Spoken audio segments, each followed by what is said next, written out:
थे।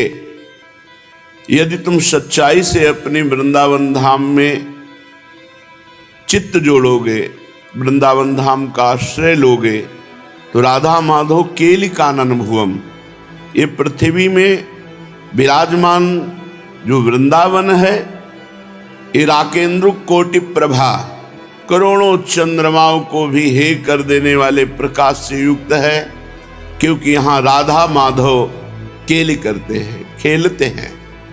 श्री प्रियालाल के श्री अंगों की कांति से प्रकाशित वृंदावन का आश्रय लेने वाला उपासक इन मुक्त षडूर्मी भी रहो, इन 6 उर्मियों से मुक्त हो जाता है।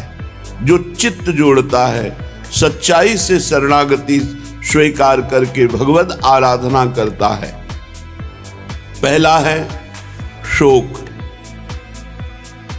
किसी भी वस्तु, व्यक्ति, परिस्थिति जो विपत्ति रूप है, जो नाश रूप है, जो हानिकारक है, उपासक के हृदय में शोक नहीं होगा। बड़ी से बड़ी संपत्ति का नाश हो जाने पर या प्रिय वस्तु का वियोग हो जाने पर उसको शोक नहीं होगा, या अंदर की स्थिति ठीक नहीं है तो भी शोक नहीं होगा। संतुष्टा एन केनवा, उपासक वही है जो अंदर की स्थिति को किसी को भांपने न दे। अंदर बहुत बिगड़ी हुई स्थिति चल रही, लेकिन बाहर गंभीर मुद्रा, उदासीन। रहीमन मन की मन व्यथा रखिए मन में गोए, सुनी ठिलई है लोग सब बांटने लई है कोई।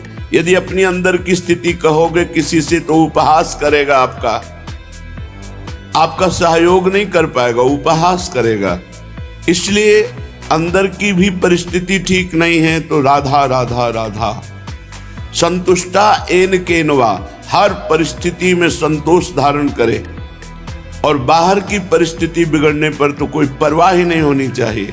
आज बहुत कुछ हानि हो गई है, कल इतना बड़ा लाभ वो ईश्वर दे देगा जो हानि से कई गुना बढ़कर है।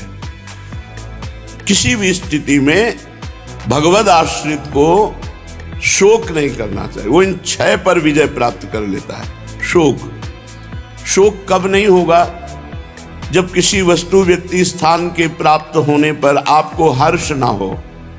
अगर हर्ष हुआ तो शोक होगा, अगर राग हुआ तो द्वेष होगा, अगर सुख हुआ तो दुख होगा।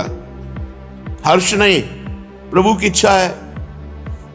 आज महल है, कल नहीं था, कल नहीं रहेगा। ये क्रम है सृष्टि का, जो रचा है उसका पालन होता है, जिसका पालन होता है उसी का विनाश होता है, और वही करता है, करता वही है। इसलिए जो शरणागत है, जैसे जादूगर के हर हथकंडे को जमूरा जानता है उसका, वो प्रभावित नहीं होता, ऐसे ही भक्त भगवान के हर हथकंडे को जानता है, इसलिए वो शोक नहीं करता, वो हर्ष नहीं करता। हर्ष और शोक से परे होता है। हर्ष शोक भय नहीं मन माही, अस सज्जन मम उर्बस कैसे, लोभी हृदय बसे धनु जैसे। भक्त के हृदय में हर्ष नहीं होता, आनंद होता है। वो आनंद परमात्मा को लेके होता है, हर्ष प्रकृति को लेके होता है। प्रकृति का पद, प्रकृति की प्रतिष्ठा, प्रकृति का धन, प्रकृति के भोग, प्राकृतिक व्यक्ति स्वभाव वाले, इनसे हर्ष होता है। और हर्ष जिसको होता है उसे शोक भोगना पड़ेगा।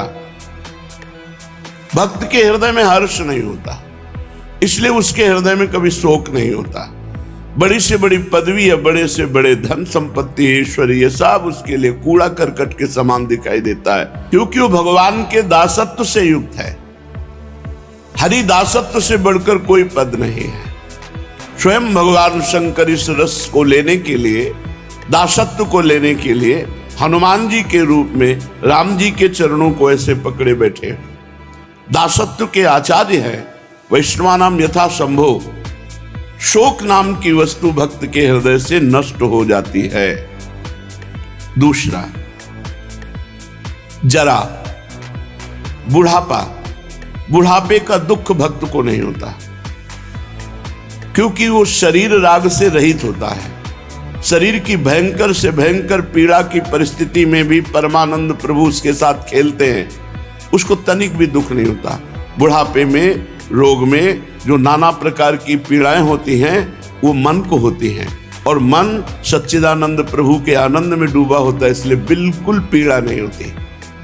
पीड़ा होती है पर पीड़ा की पीड़ा नहीं होती, व्यथा नहीं होती। दुख होता है पर दुख का दुख नहीं होता है।